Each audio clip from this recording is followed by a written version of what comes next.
Hello everyone, welcome back to Believer Science Academy, Bengaluru. This is the daily news analysis. Today we'll be discussing important articles from UPSC prelims, mains as well as interview perspective.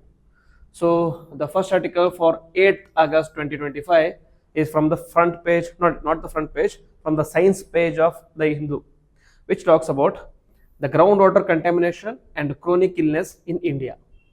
It talks about a significance issue, that is the groundwater contamination, which is plaguing India, and also it talks about how do you address it and why does it persist. Okay, the data is over 85% of rural drinking water and 65% of irrigation water comes from groundwater. Once considered pure, it now faces contamination from nitrates, fluoride, arsenic, uranium, heavy metals, and pathogens. Scale of the crisis, some data. According to 2024 Central Groundwater Board report findings, the nitrate contamination in 20% of the samples and 56 districts are above safe levels. Okay, the nitrate contamination is very high. And fluoride in 9% of samples with the 230 districts, 66 million affected, and skeletal fluorosis is the impact of it. And arsenic in above WHO limit in parts of Punjab, Bihar, West Bengal, UP. It is linked to cancers and neurological disorders. Okay, it is not only that there is a pollutants which are present in groundwater, it is also talking about the issues that are arising out of these pollutants. Next is uranium above 100 ppb in Punjab, AP, Andhra Pradesh and Rajasthan. Heavy metals such as lead, cadmium, chromium, mercury were present in 13% of the samples. So the new study or the new report shows that Indian groundwater is highly contaminated. Highly contaminated is very important or most notorious pollutants such as nitrate, fluoride, arsenic, uranium and heavy metals. Just remember any one of the data, you can use it or quote in your answers. Next is health impacts. So contaminant is fluoride and the key effects will be skeletal and dental fluorosis and stunted growth. The example in Rajasthan, 11,000 plus villages are impacted by it, and in Jhabua, 40% of the tribal kids are affected. Okay, so dental fluorosis, where the teeth turn yellow or the teeth are not able to grow properly, and stunted growth in the sense he is not able to reach the genetic potential. Next is arsenic. Here, skin lesions, cancers, or gangrene. These are the impacts of arsenic. In Balia, 200 microgram per liter, 20 times the limit of WHO. Okay, so that is the extent of pollution in India or in this particular village. And nitrate, which leads to blue baby syndrome and gastric issues, which is present in Punjab, Haryana and Karnataka. And uranium, and it will lead to chronic organ damage and nephrotoxicity in Malwa region, where 66% of the samples were unsafe for children. Next is heavy metals, which will result in neurological damage, anemia, immune suppression, which is found in Kanpur and Vapi clusters. So the case studies which I already said about the villages, but there are certain case studies. That is in Bhagpat, UP, 13 deaths in just 2 weeks from kidney failure, which is linked to industrial effects. And in Jalaun, UP, petroleum-like fluids from bore wells, which is resulting in fuel leaks and deaths. And in Paikarpur, Odisha, sewage seepage and more than 500 people fell ill.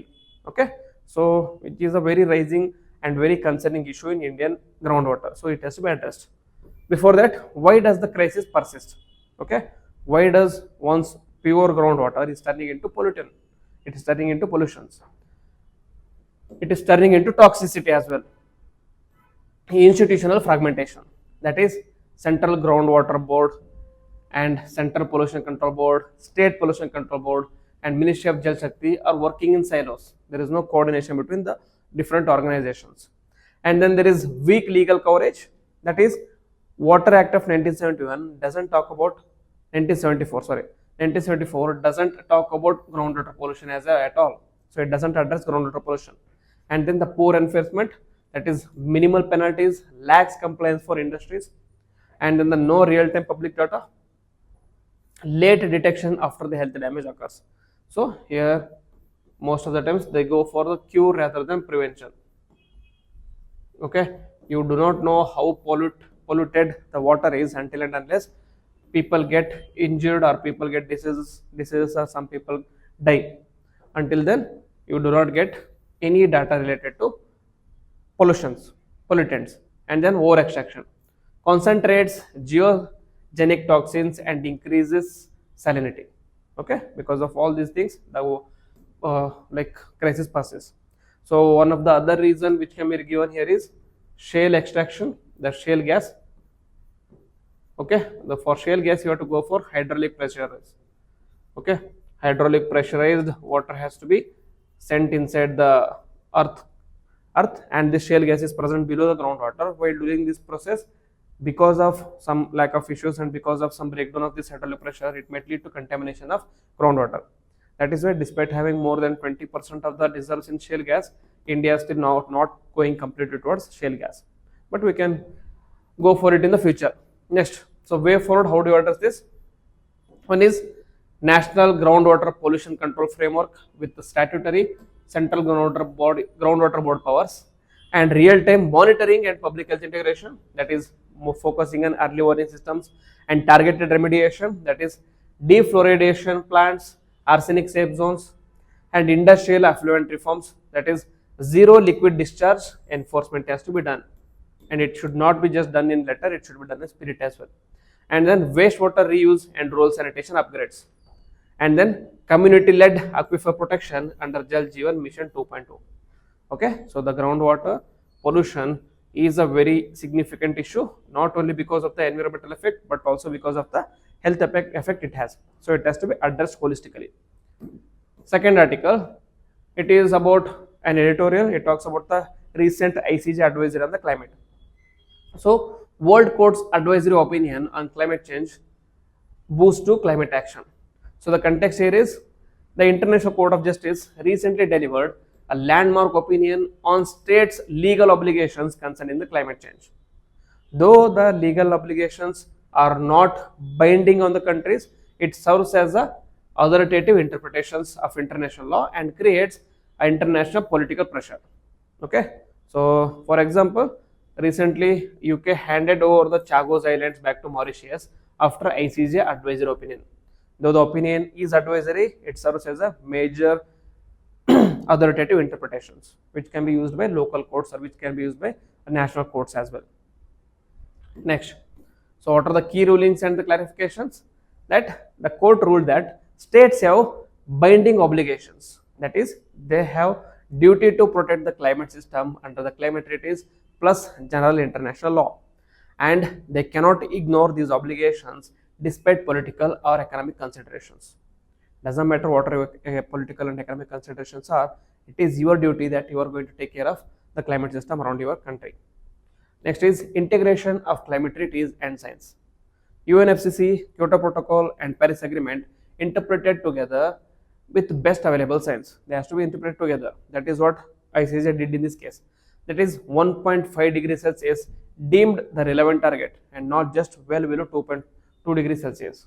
They said that the limit of 1.5 degree instead of using just well below 2 degrees Celsius is the more relevant target. And it talked about nationally determined contributions. It said that NDCs are not discretionary and must reflect highest possible ambition. Okay, you should not just come out with NDCs and you should not just come out with the NDCs to showcase yourself as a climate or environment friendly country. You should also work in that regard to achieve the NDC climate targets. Okay, next, states must take proactive measures reasonably capable of meeting their NDCs. And with respect to climate justice and CBDRC, it said that obligations vary based on the historical emissions, developmental levels and capacity. That is common but differential responsibility, because historically the developed countries were chief contributor to climate change or chief contributor to global warming, so they should take up more responsibility.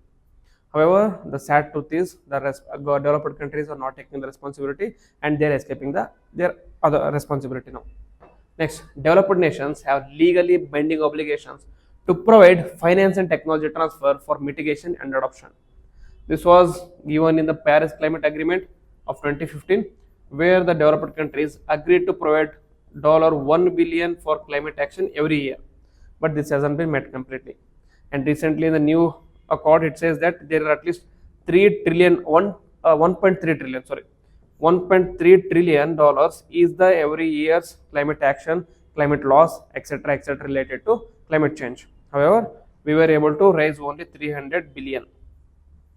Okay, so which is also not enough. Next, no self-contained regime. That is, climate treaties do not exclude general international law and environmental law principles. The obligations include due diligence, preventing significant harm, cooperation, and protecting human rights of vulnerable populations. A withdrawal from climate treaties like US from Paris Agreement does not erase obligation at all. Despite not being the climate change party, or despite not being in Paris Agreement, US still has legal obligations to achieve their NDCs.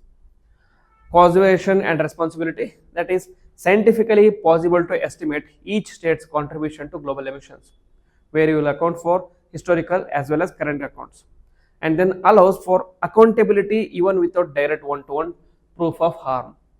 Okay, next, implications for the global south is small island state initiated the UNGA request, that is existential survival issues. Okay, that one of the most affected countries out of this climate change and global warming or global sea rise are the small island countries. So they have initiated a UNGA, that is United Nations General Assembly request for existential survival issue, and this case was taken up by ICJ, and this was the ruling of ICJ that all the states have the legally binding responsibility towards climate change or climate action. It strengthens climate litigation worldwide. Example, Ridhima Pandey versus Union of India case, where we held that right to clean environment also comes under right to clean environment. Okay, right to clean environment is part of right to life and personal liberty under Article 21. Okay, next, the leverage for India and other developing nations to demand enhanced climate finance and technology transfer, resist climate policies that unfairly burden the global south. Okay, very important judgment and very important article as well. Next is the Indian economy in a Goldilocks moment, a critical appraisal. This was present in the text and context of the Hindu, so you might not find this in normal newspaper. So the context here is Finance Ministry recently described Indian economy as in Goldilocks situation, that is moderate growth, low inflation, and stable monetary conditions. So the Goldilocks situation is like this: not too hot, not too cold, not too hot, not too cold. Okay, not too cold, not good, not too cold. This is normally Goldilocks is used in space. Okay, it is said that Earth lies in the Goldilocks zone, that is not too hot, not too cold. So as a result, it is able to support populations, it is able to support organisms, it is able to support life. Similarly, India is also going through this Goldilocks situation, that is the economy is not too hot, not too cold, it is moderate and it is stable. However, this article argues that, okay, it says that it is not in the Goldilocks situation and it provides certain reasons for that. GDP growth in FY 2024 was 7.6% and economy size is around 3.6 trillion. Corporate earnings are stable, interest rates are peaking, but structural imbalances undermine this narrative. So key concerns undermine the Goldilocks perception are inflation versus purchasing power. That is, the headline CPI, that is Consumer Price Index, was down from 4.8% to 2.8% in 1 year, which looks stable. But food inflation remained volatile and much higher than the 2024. That is around 6.21% in 24 to 10.87% in 25. And food, which is approximately 50% of the rural livelihood of consumption or rural household consumption, direct erosion of purchasing power for the low income groups. Okay, though the headline inflation has reduced, but the food inflation is very high, and the low rural income, out of 100% of the rural household income, 50% goes for this purchasing of food. If 50% is going, only they are left with 50%, which reduces their purchasing power parity. High volatility makes budgeting savings difficult despite the later moderation. So this is what they are saying. Though the inflation has reduced, but it is not uniform throughout. There are certain issues with regard to inflation, especially with food. Next, stagnant real wages. That is, the nominal wage hikes are not translating into real gains due to inflation. The article argues that though there might have been increment in the salary, but it is not properly translating into real gains. Why? Because of inflation. In 2023, nominal was 9.2% hike and real was only 2.5% hike. In 2020, real wage growth was negative, and in 2025, projected that 8.8% nominal growth in the wages, whereas it is going to be only 4% in real terms. So it says that siren squeeze, that is, there will be lower savings, cut in discretionary spending, and more debt reliance. This is the impact of stagnant real wages. And income inequality. The Gini coefficient says that in 2013 the Gini coefficient was around 4.489 and now in 23 it was around 0.402. So the formal sector data underestimates two inequality. That is, informal sector is included. As a result, it is moving towards equal society. In Gini coefficient, 0 is perfect equality and 1 is perfect inequality. So if you are moving from 4.89 to 0.402, it shows that inequality is reducing or equality is increasing. So recently this has become a very big issue. World Bank said, according to the recent Gini coefficient index, India is the fourth most equal country in the world. Fourth most equal country in the world based on the Gini coefficient. However, this became very subjected to lots of criticism. They say that the data collection or the policy framework used by this World Bank was not proper, and they said that it was doing only for the political gains of ruling party. That is another thing. And then K-shaped recovery, that is, affluent sectors are thriving while low income groups are stagnant. The K sector recovery is like this. So whenever economic goes down, it will try to go up. One society will grow up, another society will grow down. This is the K sector. In this growth up will be the low, affluent sector thrives. This is the affluent sector, and the low income groups are going down and down. So this K type of recovery is very bad for country or economy. And it shows that there is a rising billionaire count, however, it is stagnant wages are at the bottom. Risk to social cohesion and inclusive growth. Next, the fiscal constraints. That fiscal deficit of 6.4% in 22-23, the target is 4.4% in 25-26. Public debt to GDP is 81% compared to the fiscal FRBM Act, Fiscal Resolution and Balance FRBM Act target was around 60%. Okay. Next, high borrowing, that is possible crowding out of private investment and less fiscal room for social spending. What is crowding out? I have explained this already. Crowding out is when the government is a major borrower among the society, among the market. If the government is borrowing more out of the public funds, very less is remaining for the private industries. So private industry is crowded out. So we should focus on moving towards crowding in. That is, government should try to generate more income, try to generate more borrowings out of its own funds rather than borrowing from the market. When there is less borrowing from the government side, there will be more available for the private industries, which can thrive. Next, debt servicing burden reduces the ability to fund health, education, and infrastructure. Okay, so the other says that why the Goldilocks tag is misleading. That he says that the Goldilocks tag is misleading because there are various issues. That is, macro stability doesn't mean micro well-being. Okay, just because there is stability at the macro level, the GDP is growing, like inflation is moderate, etc., doesn't mean it is properly leading to micro well-being, because it can also be a result of inequality. Okay, that is, for common households, high food inflation plus stagnant wage is equal to real income erosion, and inequality dilutes the benefits of GDP growth, and fiscal tightness constrains government support. So this is what the other argues, and also provides policy framework for the way forward. That is, target real wage growth via skill upgrades, labor market reforms, and stabilization of food inflation. That is, by agri supply chain resilience, storage infrastructure, and MSP for rationalization, and progressive fiscal policy. That is, expand on social spending without unsustainable deficits, and broad-based growth strategy. That is, integrate informal sector into formal value chains, and then reduce inequality. where we can focus on targeted distribution, redistribution, education, health and investments. Okay, very important article, few very key words as well. Next, Trump's trade war, gains, gaps and risks.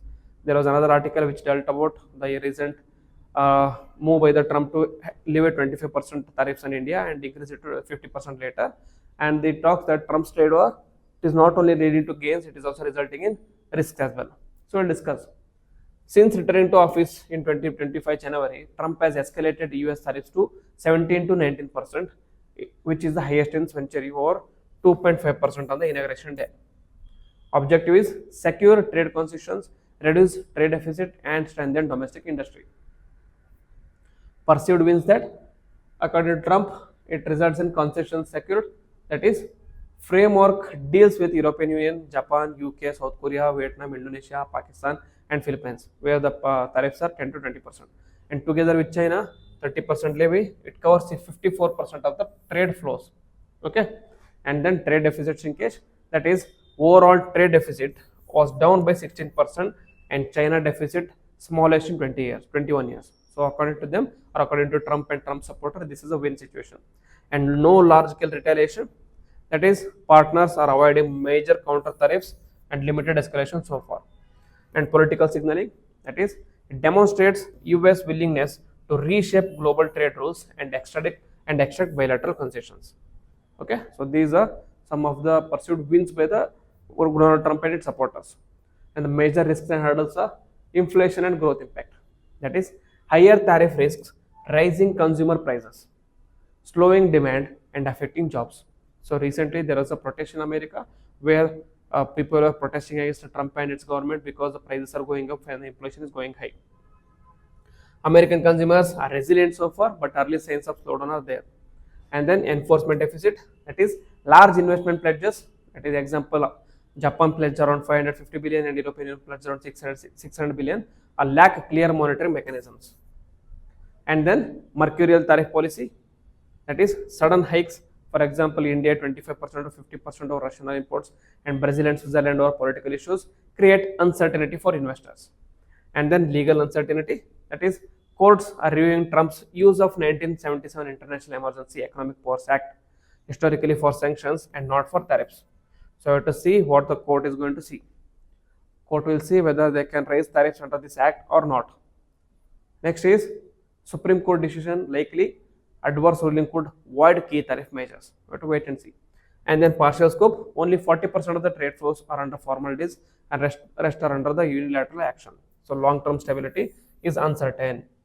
Okay, even if what are the tariffs or what the measures Trump is going to take is going to impact only 40% of the flow, trade flow, because this is only formal. Rest of the 60% is informal. So what are the trade deficit, what are the trade taxes and tariff, what are the Donald Trump is going to bring, it is not going to affect the rest of the 60% of trade. So in the long run, it might not prove very stable. Okay, so that is about the article. Next, prelims pointers. First is about interstate transmission system. The definition is high voltage power transmission network enabling seamless electricity transfers across state borders in India. Connects power surplus regions with power deficit areas to ensure balanced and efficient distribution of electricity. And managed by Central Transmission Utility of India Limited, 100% subsidiary of Power Grid Corporation of India Limited under the Ministry of Power. And the key features are operates at 132 kV and above, minimizes transmission losses and improves grid stability, removes state-wise transmission restrictions, creating a unified national electricity market, and critical for large-scale renewable energy evacuation. Okay, and the working mechanism is, first is generation, where the power is generated from solar parks, wind farms, hydropower, thermal plants, etc., etc. And then there is a grid integration, that is voltage stepped up at ASTS substations to reduce loss, and then high voltage transfer, that long distance transmission via 132 kV lines across states. And then load management monitored by RLDCs and NLDC to balance supply demand, and distribution voltage step down at STU level before final supply to consumers. So very important mechanism, and like various advantages of the mechanism as well. And then Pradhan Mantri Matru Vandana Yojana, it was in news recently that The Ministry of Women and Child Development has extended the special registration under the Pradhan Mantri Matru Vandana Yojana till August 15, 2025. So about the scheme, it is centrally sponsored scheme under the Mission Shakti, which is a sub scheme of Samarthya Mission. So centrally sponsored in the sense not completely or 100% centrally sponsored scheme. So here in central sponsored is it will be based on the central and state contribution. So launched by Ministry of Women and Child Development, and mode there is a direct benefit transfer via PMMY software. Objective is provide maternity benefits to women from socially and economically disadvantaged societies, improve health seeking behavior during the pregnancy and lactation, reduce maternal and infant mortality by incentivizing institutional deliveries. Key benefits for first child 5,000 rupees in 2 installments via DBT plus additional JSY incentive after institutional delivery, a total of 6,000 rupees, and second child 6,000 incentive only if the second child is a girl. So okay, that is hypocritic, we can talk about it other times. Next, special provisions, that is in case of miscarriage and stillbirth, eligible again in the next pregnancy. Digital Aadhaar authentication via UIDAI and NPCI verification for their transfers. Next, eligibility for disadvantaged sections, that is they have to be SC or ST women, women with less than more than 40% disability, and holders of BPL card, E-Shram card, Narega job card, PMJY beneficiary card or PM Kisan Samman Nidhi beneficiaries. Women farmers under PM Kisan, family income less than 8 lakh per annum, and pregnant and lactating women or ASHA workers, any category notified by the center. Exclusion, women in regular employment with center, state, PSUs, etc. And implementation, it is managed by state and union territory field functionaries. Since March 2025, PMMY software is launched, which is therefore digital Aadhaar authentication and direct benefit transfer into Aadhaar seeded bank or post office accounts. So these are the articles which I want to discuss. So what are the data which I told you here? You can note down the data which become very important for your mains answers. So if you like the video, then please hit the like button, comment on it, and also share with your friends. With this, I will end the video. Jai Hind.